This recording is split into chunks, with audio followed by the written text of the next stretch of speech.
Welcome to VocabTales episode 26. Want to know how the mighty Ganga descended from the heavens to earth?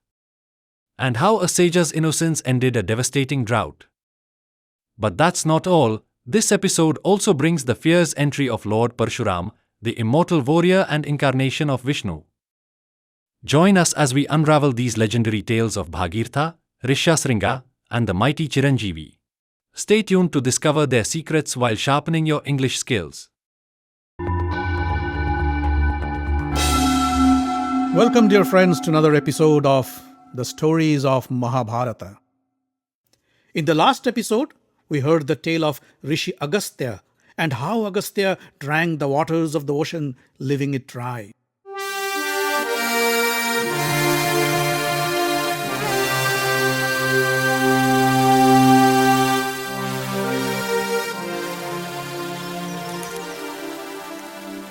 After listening to Agastya's story, Yudhishthira asked, Rishi Lomasha, please tell us, how did the oceans get filled with water once again? Lomasha said, long ago there lived a king named Sagar of the Ikshashu dynasty. The king didn't have any sons. Advised by spiritual gurus, King Sagar, along with his two queens, went to the Kailash mountains to pray to Lord Shiva for a child. With Shiva's blessings, the king had 60,000 sons from his first wife and only one son from his second wife.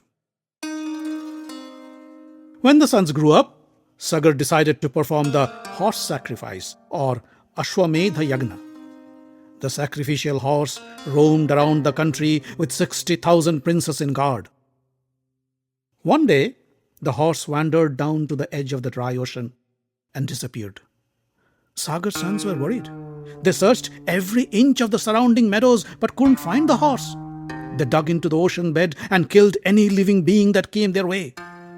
At last, on the northeast edge of the ocean floor, they found the horse grazing near the hermitage of Rishi Kapil. The Sagar sons thought Kapil must have stolen the horse. The angry princess attacked Kapil to punish him. But the moment the Rishi's blazing eyes fell on them, the 60,000 princes burned to ashes in an instant. King Sagar was heartbroken.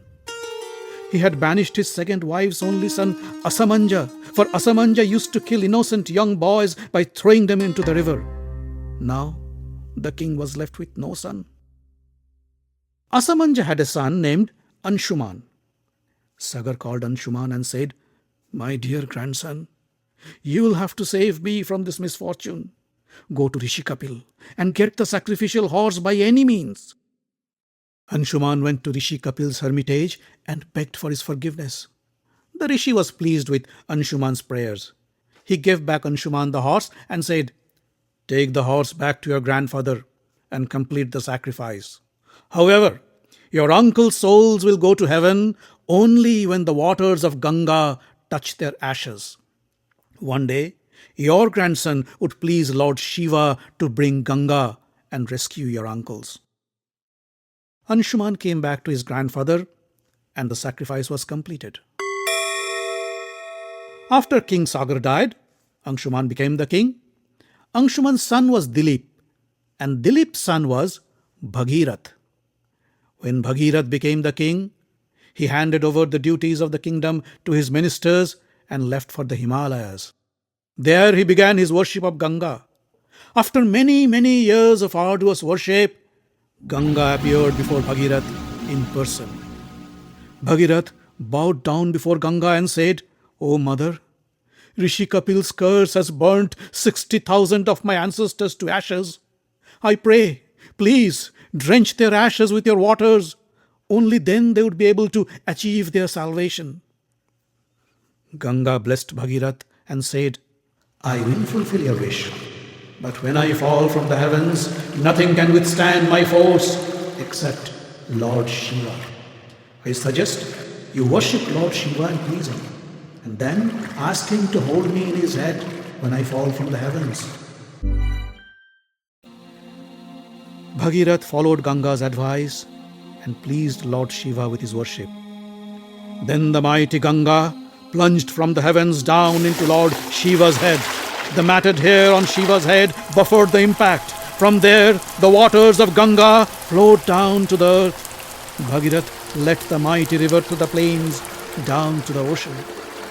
The waters of Ganga flowed into the ocean bed, and once again the oceans filled up with water.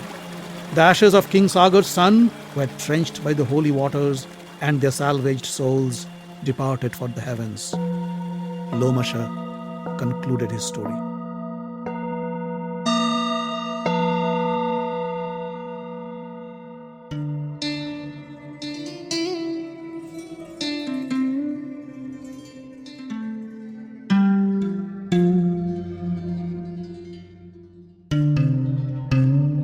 The Pandava entourage then continued their journey.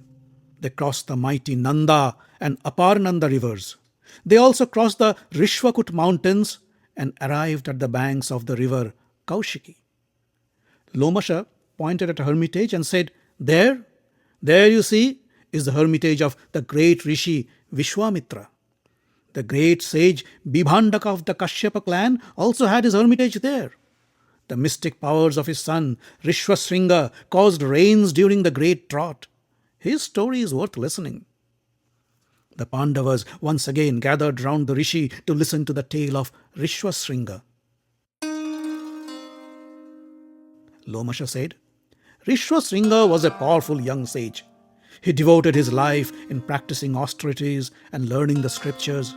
His father, Rishi Bibhandaka, kept Rishwasringa isolated from all other humans, especially women. Hence, Rishwasringa was never aware of the opposite sex. During that time, there lived in the kingdom of Anga a king named Lomapada. Lomapada once ill-behaved with the Brahmins and priests of his kingdom, for which the Brahmins deserted him. Lord Indra punished the king by not allowing any rain to fall on his soil. The drought caused severe hardship to the people of his kingdom.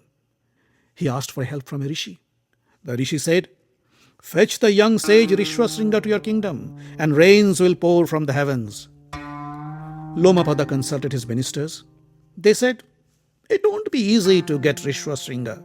His father protects him from all external influences, and any request to bring him to the palace would fall on deaf ears. The king then called some of his best courtesans and asked them to seduce Rishwasringa and bring him to the palace. The courtesans refused. They were scared that the powerful rishi would get angry and curse them for their indiscretion. When the king was about to give up, an old courtesan came forward and said, O king, I can bring Rishwasringa to your kingdom, but you will have to provide me with all that I need. The king agreed. The courtesan then transformed a large boat to a hermitage. She built a beautiful hut surrounded by gardens on the deck of the boat.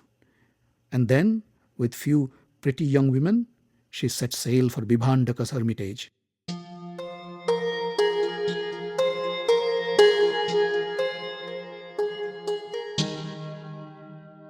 Arriving at their destination, the courtesan anchored the boat to the river bank and looked for Rishi Bibhandaka.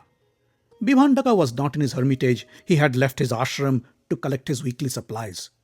The courtesan then sent her beautiful young daughter to Rishwasringa with plenty of sweets to eat and wine to drink. When Rishwasringa saw the courtesan's daughter, he was blown away. He had never seen a prettier human form before. The girl sat down beside Rishwasringa and said, O Rishi, I have heard so much about you that I couldn't help myself from coming here to see you. She gently caressed Rishwasringa's arms and said, How are you, my dear? Do you have all your needs satisfied? Do you have enough food to eat? Her touch caused shivers of pleasure in the young Rishi's body. He stood up and said, Who are you? What hermitage do you come from? I have never seen a more beautiful person like you. How can I worship you? How can I please you? The courtesan's daughter laughed and said, No, my dear, you don't have to please me. To please you is my religion. I have brought this delicious food and drink for you. Allow me to feed you, and then allow me to worship you by caressing and embracing you."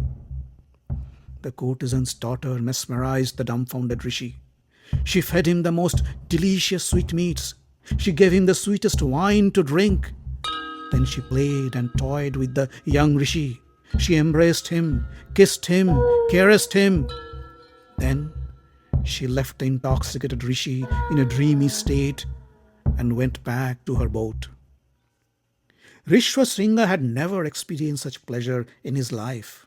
He was in a trance. When Bibhandaka came back and found his son in a state of stupor, he asked, "What happened, my son? I see you're distracted and tired. You look like you're intoxicated. Who did this to you?" With dreamy eyes, Rishwasringa said, "A young rishi with long hairs was here. He was neither tall nor short. His skin was like gold, and his eyes were like lotus petals. He was as beautiful as the gods. His body was soft, and his voice was like music. His clothes were not coarse like ours, they were smooth and soft. He kissed me with his soft lips, and it felt like I was in heaven. He embraced me with his soft arms, and it gave me immense pleasure. He gave me the most delicious fruits I never had before, fruits that didn't have any skin to peel, no seeds inside. He gave me a sweet drink that made me so happy. My world was spinning around me. He likes me, and I like him, Father. Father, I miss him. I want to go to him. I want to spend my life with him." Bibhandaka knew that no god had visited his son. The person must be a woman who has seduced his naive son. But he didn't want to reveal the secret. He said, "It was a demon who visited you. The demons take up attractive forms to distract us from our religious practice. You shouldn't pay any attention to them. The demon has intoxicated you with wine. No pious man should drink wine. Forget that evil being and concentrate on your studies." Bibhandaka then went out to find the woman. He searched the forest, but couldn't find a trace of that mysterious lady. After 3 days, when Bibhandaka went out to fetch some fruits and roots for the hermitage, the courtesan's daughter came back to Rishwasringa. Rishwasringa was ecstatic to see her. He held her hands and said, Please take me with you to your ashram before my father returns. Please." The girl was delighted to hear this. She held Rishwasringa's hand and said, "Come with me, darling. I will take you to my hermitage, my ashram." She took Rishwasringa to the camouflaged boat, which the naive young man thought to be her hermitage. And as the courtesan girls pleasured the young rishi, the boat left its moorings and sailed towards the kingdom of Anga.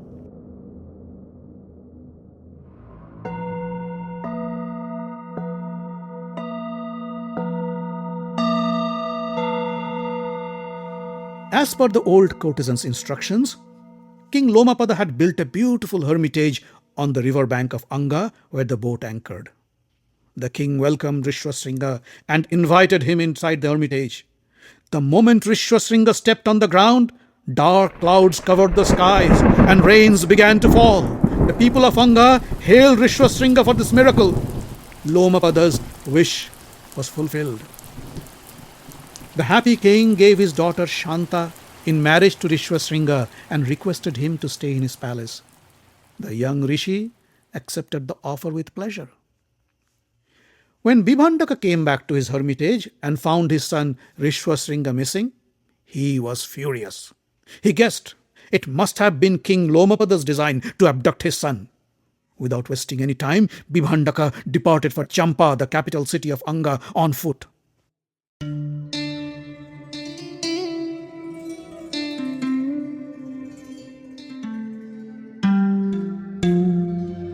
After a long trek for many, many days, the thirsty, hungry, and tired rishi arrived on the outskirts of Anga to a farmer's village.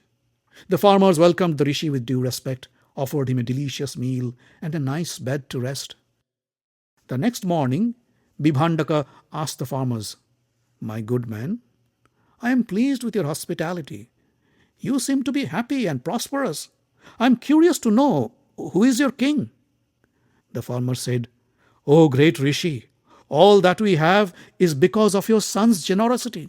Without his blessings, you would have been dead." The farmers told Vibhandaka the story of Rishwasringa's miracle. Vibhandaka was pleased to hear the glorious tale of his son. He left the farmer's house and went to visit King Lomapada. Lomapada greeted him with great respect and honor. Rishwasringa and his wife Shanta bowed down to Vibhandaka and asked for his forgiveness. Vibhandaka blessed his son and daughter-in-law and went back to his hermitage. Rishwasringa stayed in Anga for a few more years, and after the birth of his son, he too left the palace and went back to his father. Lomasha finished his tale and looked at the Pandavas. Yudhishthira said, "O great sage, we are blessed to be able to listen to these wonderful stories of these great men and women from you. We feel energized and invigorated to travel more and know more. Please lead us to our next destination." Lomasha smiled and said, "Next, we go to the Mahendra mountains and meet the great sage Parashurama, the sixth incarnation of Lord Vishnu."